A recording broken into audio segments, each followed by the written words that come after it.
2000 साल पहले क्या होता है कि कुछ इंडियंस, ये जो इस सब कॉन्टिनेंट के रीजन से, ये सब कॉन्टिनेंट का अगर रीजन देखें,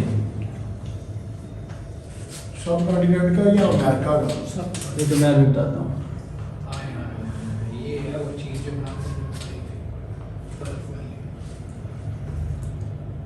मैप बनाए। हाँ मैप बनाए इसके साथ। देखिए यहाँ पे आपका बेसिकली इंडियन रीजन था, यहाँ पे रशिया था।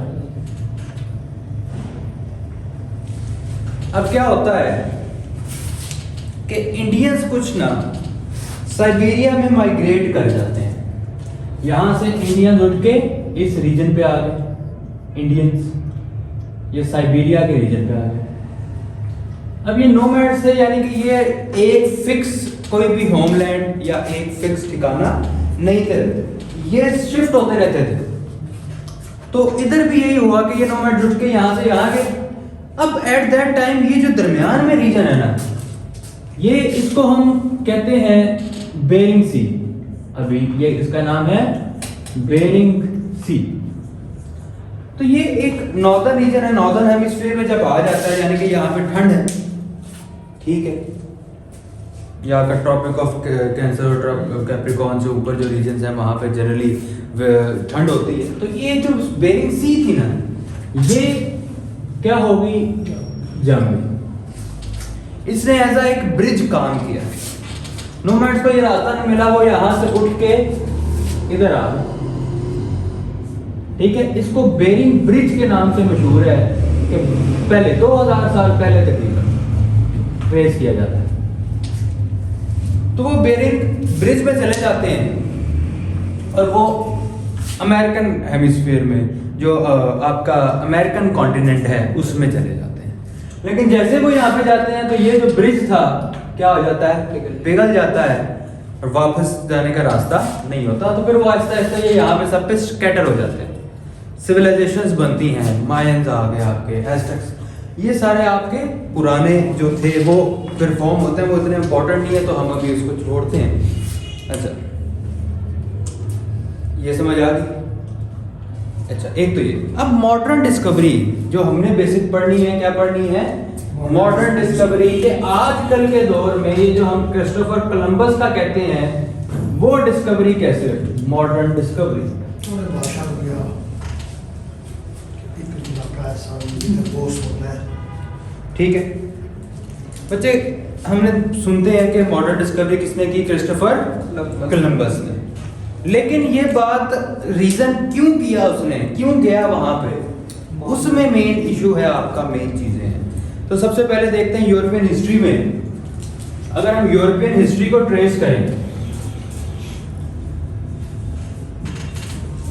सर यूरोपियन हिस्ट्री के साथ भी थोड़ा सा कनेक्ट करेंगे। हाँ जाहिर बात है स्पेन का वो सारे यूरोप से गए हैं ना वहां पे, तो ये वर्ल्ड हिस्ट्री का पार्ट है आपका। ठीक। अब यूरोपियन हिस्ट्री में देखें तो कुछ एजेस पे उसको डिवाइड किया जाता है। जो 5th to 14th सेंचुरी है ना, 5th to 14th सेंचुरी, इसको डार्क एजेस कहा जाता है। क्या कहा जाता है, डार्क एजेस। क्यों कहा जाता है, अभी हम ये भी देखते हैं। अब डार्क एजेस क्यों कहा जाता है इनको, एट दिस टाइम स्पैन, इस एरा में ये चर्च के अंडर थे, पोपेसी के अंडर थे, अंडर होली रोमन चर्च, ठीक है। अब चर्च की कुछ इल प्रैक्टिसेस हुआ करते थे। इल प्रैक्टिसेस मींस चर्च जो बिलीव रखता था, वो बेसिक टेनेट्स जो हमारे भी हैं, आफ्टर लाइफ पे बिलीव रखता था, लेकिन वो उस चीज को एक्सप्लॉइट करता था। वो कहता था कि आफ्टर लाइफ है वो असल लाइफ है, वो इटर्नल लाइफ है, मौत के बाद आपने दुनिया में कुछ भी नहीं करना, सिर्फ क्या करना है, इबादत करो। क्या करो, इबादत करो, कोई एजुकेशन नहीं, कोई कुछ नहीं, ठीक है। इस दुनिया में कुछ करने का फायदा नहीं है। लेकिन चर्च इस चीज को एक्सप्लॉइट करता था, लोगों के डर को। चर्च ने 1/3 लैंड भी ले लेना सबका, 1/3 लैंड सारा चर्च का था, और उसके अलावा चर्च ने टैक्सेस भी लेने, चर्च ने किंग्स को भी कंट्रोल करना। ये सारी इल प्रैक्टिसेस उसके अंडर हो रही थी, एक्सप्लॉइटेशन, करप्शन, इसको कहा जाता है बच्चे dark ages of Europe, Europe की डार्क एजेस। सर टैक्सी देता था किंग्स का क्या ख्याल है? किंग्स भी उसके अंडर थे, उसी से उसके कहने पे ऑपरेट करते थे, वही नॉमिनेट टैक्सेस का क्या चक्कर है? टैक्सेस वगैरह कलेक्ट करते थे वो वहां पे ना, रेगुलर एनुअली टैक्सेस जो होते हैं वो वो? जज कलेक्ट करता था। अच्छा चर्च सारा मैटर करता है। किंग के सेपरेट होते थे, इनके स्टेट के सेपरेट, तो नेशन स्टेट बाद में बनी है, पहले आपकी ये सारी एक तो अगर उसमें ये भी बड़ा सीन था, वो एक पर्ची देता करता था जो पॉप था और उसमें कहता था ये जन्नत की टिकट है। हाँ। तो तुम जाओ यहाँ पे ये इसलिए इसको डार्क एजेस, ये एक्सप्लॉइट करता था तो इसको। शेड्स का भी सर यही कहते हैं कि ये बस तमाशाई था, यरूशलेम से नहीं मतलब है। हाँ। आगे बस उनमें बस ये मगर उस माल समय बड़ी चाहिए। मशहूर थी, एक पर्ची चला करती थी अब जन्नत की पर्ची। 15वीं से 15th to 17th century, 15th to 17th century आपके एक पीरियड आता है जिसे हम रेनेसां कहते हैं, रेनेसांस भी कहते हैं, रेनेसां भी कहते हैं। इसमें क्या हुआ, वो दोबारा ड्रिफ्ट किया उन्होंने टुवर्ड्स एजुकेशन, सर रेनेसांस का मतलब होता है दोबारा उभरना, रिसर्च की तरफ, एजुकेशन की तरफ, सोचने की तरफ वो वापस शिफ्ट होते हैं, नई चीजें डिस्कवर करना शुरू हो जाते हैं। This period is called as renaissance, और 18th सेंचुरी ऑनवर्ड उसको एनलाइटनमेंट एज कहते हैं। ये यूरोपियन हिस्ट्री में देखें तो ये एजेस थे कुछ, ठीक है, 18th सेंचुरी ऑनवर्ड्स। ये यूरोपियन हिस्ट्री के अंदर आप बता रहे हैं। हाँ, और यूरोपियन हिस्ट्री इसका ही कॉज है बेसिक, ये डिस्कवरी के पीछे ये है और ये है। 18th सेंचुरी ऑनवर्ड्स को हम एनलाइटनमेंट के, सबको राइट्स पता चल गया, ह्यूमन राइट्स की बात आना शुरू हो गई, डेमोक्रेसी आ गई, इसको कहते हैं एनलाइटेंड एज, जो अभी 18th सेंचुरी को 18th सेंचुरी ऑनवर्ड्स अभी तक जो चल रही है, that is enlightened age, enlightenment, ठीक है। ये कुछ हिस्टोरिकल चीजें थी जो हमने देखी।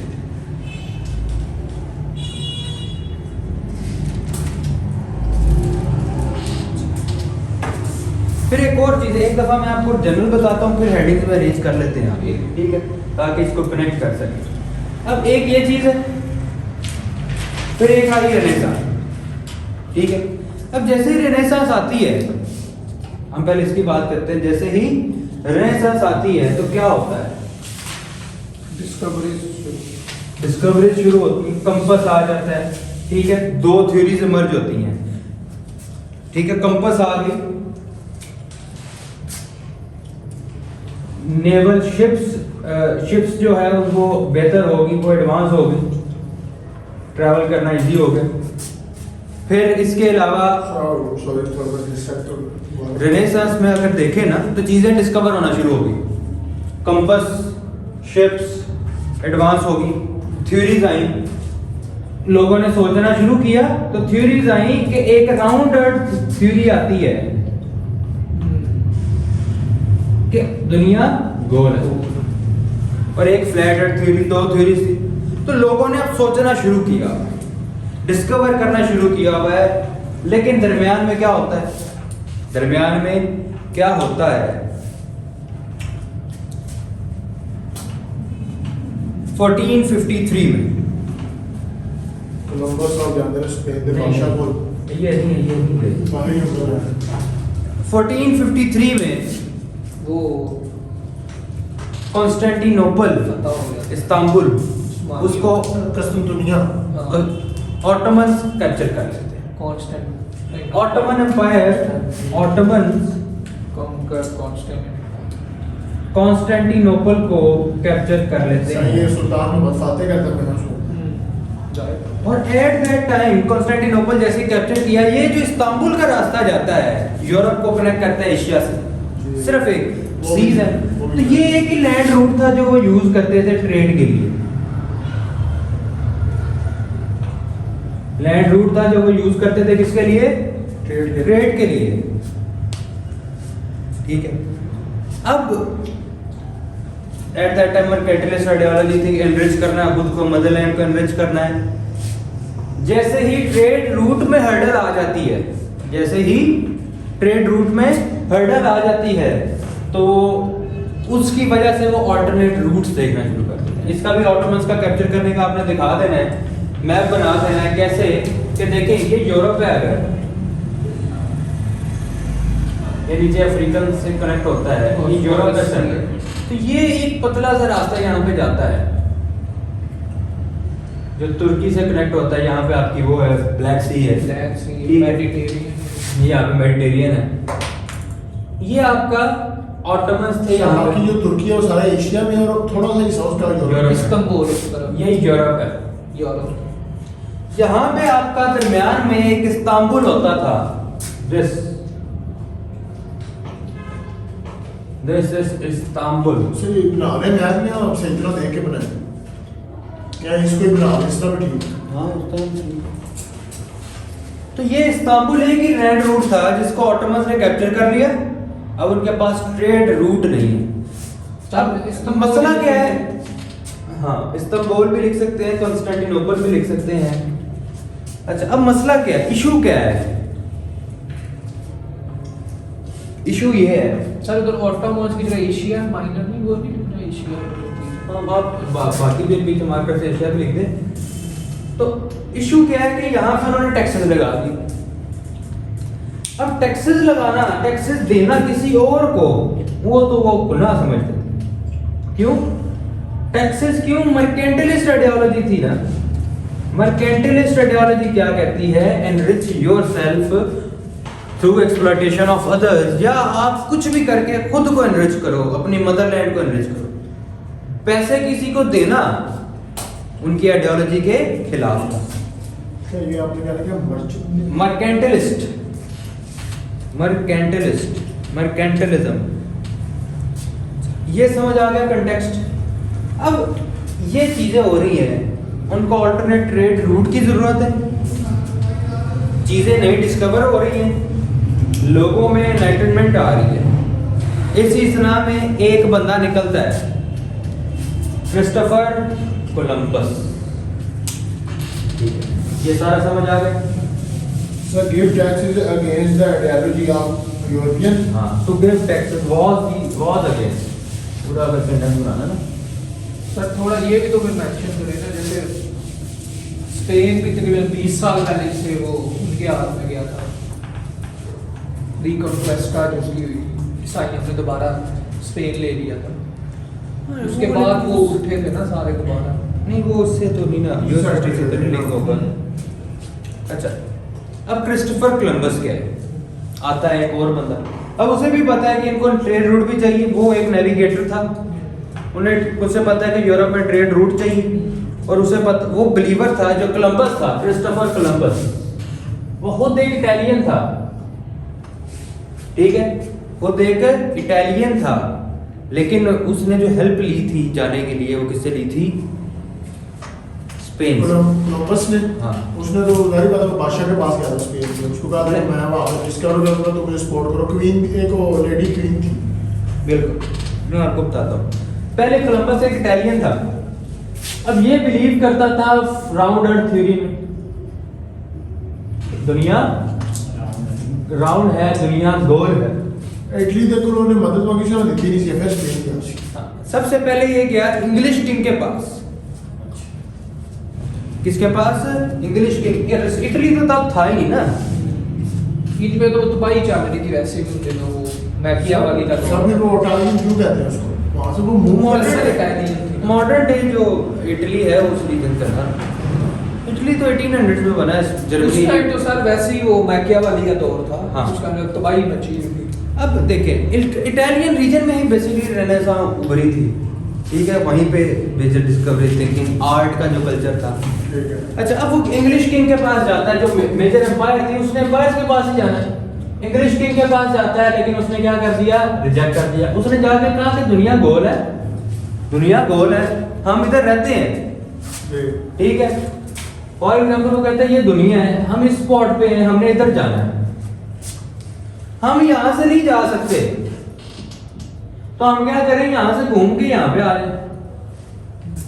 उसकी थ्योरी तो ये थी, लॉजिकल भी थी, क्योंकि उनके मुताबिक तो सिर्फ यही लैंड था, मैप इसी का था, आगे तो कुछ था ही नहीं। हाँ। तो क्या हम घूम के यहाँ पे आ जाएंगे। फिर वो स्पेनिश किंग के पास जाता है, अब स्पेनिश किंग ने इनिशियली रिजेक्ट कर दिया, लेकिन फिर वो स्पेनिश क्वीन के पास जाता है हाँ जी। और वो क्वीन उसको किंग को मना के उसको 3 शिप्स ग्रांट दे करते हैं। ठीक है, ठीक है, उसने एक्सेप्ट कर लिया। इन्होंने इसको कितनी दी? 3 शिप्स दे दी। वो 3 शिप्स लेके चला गया। किधर गया? 3 अगस्त 1492। 3 अगस्त 1492। 3 अगस्त 1492 को कोलंबस पहुंचता है, निकलता है लेफ्ट स्पेन। ठीक है, यहां से निकलता है। वो क्या होता कहते हैं जो बड़ा लफ्ज़ बोलते हैं इंग्लिश में। ठीक है, चाइना अब और वो पहुंचता किधर है? और वो पहुंचता किधर है? Bahamas, West Indies, Bahamas. ठीक है, जो आपका अमेरिकन कॉन्टिनेंट है ना, देखिए ये नॉर्थ अमेरिका अगर देखें ऐसा है, नीचे साउथ अमेरिका है, तो ये यहाँ पे ना कुछ आइलैंड्स हैं जिसको बहामास कहते हैं, वेस्ट इंडीज, बहामास। तो वो यहाँ पे पहुंचा। आपने मैप से डिपिक्ट करना है। सर स्पेन किधर है? स्पेन इस तरफ होगा। वो स्पेन से निकला है ना? वो हाँ। स्पेन नहीं तो दुनिया से गोल है ना, उधर उधर अमेरिका उधर है। वहां से घूम के तो उधर पहुंच। देखें ये है यूरोप। ठीक है, ये देखें ना, इस तरह का ये यूरोप है। स्पेन कहीं इधर है। वो स्पेन से निकल के गया, ये इंग्लैंड यहाँ पे अलग है। वो स्पेन से गया, स्पेन से गया सीधा इधर। सर बना रहे हैं। डिपिक्ट करें ना, अच्छा लगता है पेपर में। तो यहाँ पे गया ना, जो लोग उसको वहां पे, पहले उसको लगा इंडियंस ही हैं। उसे लगा कि मैं इंडिया ही आ गया। इंडिया आ गया। उसकी साइड दूसरी साइड। उसे क्या लगा कि वो इंडिया पहुंच गया। वापस आके उसने यही बताया कि मैं इंडिया पहुंच गया हूँ। एक शिप ले गया वापस, बाकी 2 उधर ही छोड़ गया। बाकी 2 उधर ही छोड़ के इंडिया को लेके ना भाग। अच्छा जी, यहाँ तक क्लियर है? चलो जी, फील्ड आइए। बस ये आपने एक रेंज करना था, एक हमने बैकग्राउंड देखना था कि होता क्या। अब ये जैसे ही वापस जाता है ना, जब ये रिटर्न, व्हेन ही रिटर्न, अब रिटर्न टू स्पेन, तो वाह ऑल्टरनेट रूट मिल गया जी स्पेन के लिए। सबने इसे वो टाइटल दिए, viceroy of Indies, admiral of oceans. ठीक है, 2 टाइटल इसको दिए कि वायसरॉय ऑफ इंडीज और एडमिरल ऑफ ओशंस। अब टाइटल्स मिले, नया डिस्कवर हो गया, तो बाकियों ने भी कहा कि हम भी चलते हैं। तो लेकिन अभी नहीं, अभी 1492 में ये हुआ, इसलिए 2 और एक्सपेडिशंस की, टोटल इसलिए 3 चक्कर लगाए, 3 एक्सपेडिशंस हुई टोटल।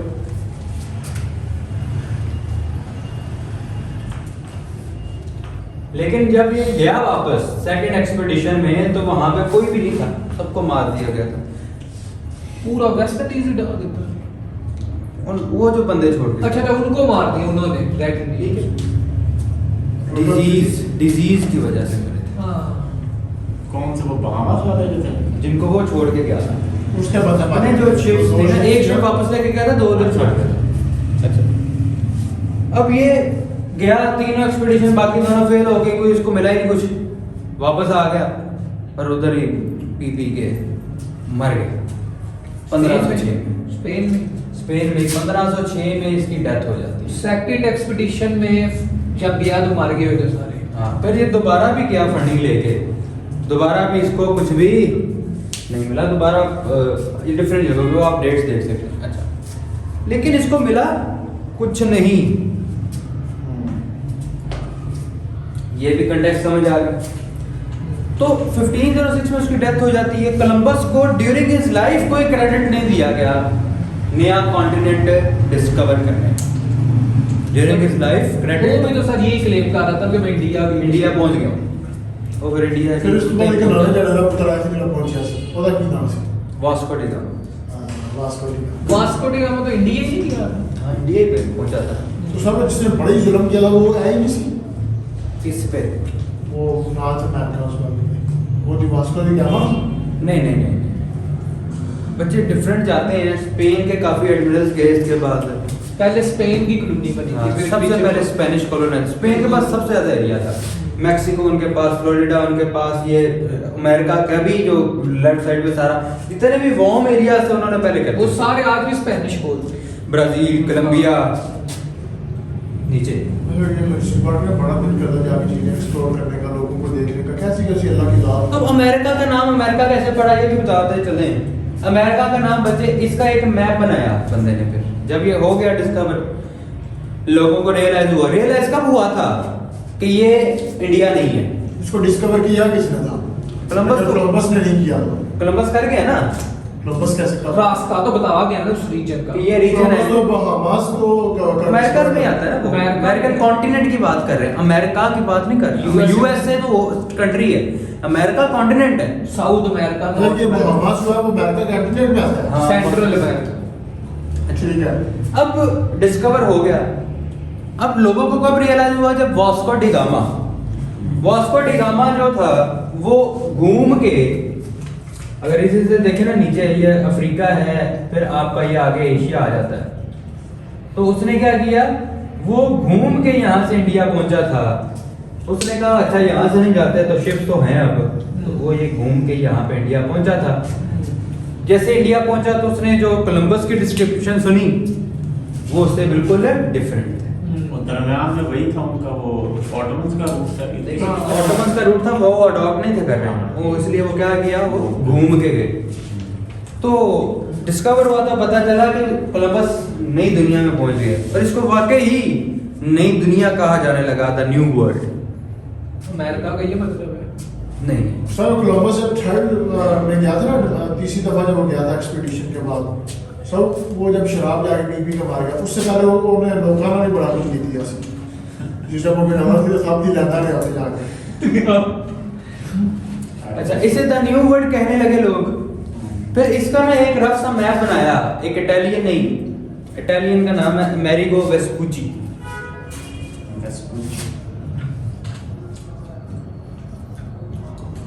इधर नाम पे है अमेरिका। अमेरिगो वेस्पुची उसका नाम था जिसने इसका क्या बनाया, मैप बनाया। इसने मैप बनाया इसका, और इधर से इसका नाम था न्यू वर्ल्ड से चेंज होके क्या बन गया, अमेरिका। अमेरिका। तो क्या लिखा है? वेस्पुची। ऊंची map of continent, full continent दोनों का, साउथ नॉर्थ। हाँ, अमेरिका इसका नाम बना। और अमेरिका, हम देखें यूएस की पावर, एक पूरा, हम एशिया को इंडिया नहीं कहते, ये चाइना नहीं कहते, लेकिन हम पूरे कॉन्टिनेंट को यूनाइटेड स्टेट्स से रेफर करते हैं। अमेरिका यूनाइटेड स्टेट्स को कहते हैं। दो कॉन्टिनेंट्स हैं पूरे, साउथ और नॉर्थ। ठीक है, और ये सेकंड और थर्ड लार्जेस्ट कॉन्टिनेंट्स हैं। अच्छा, उन दोनों को यूनाइटेड स्टेट्स। नहीं, उन दोनों का नहीं, हम देखिए कॉन्टिनेंट का नाम है ये, रेफर करते हैं, लेकिन हम रेफर किसको करते हैं? अमेरिका सुनते हैं तो किसको रेफर करते हैं? कहो यूनाइटेड यूनाइटेड स्टेट्स। तो एक पूरे कॉन्टिनेंट की आइडेंटिटी एक कंट्री है। हालांकि कनाडा अमेरिका से भी बड़ा है रकबे के लिहाज हाँ, से, लेकिन लेकिन एक पूरे कॉन्टिनेंट की आइडेंटिटी एक कंट्री है।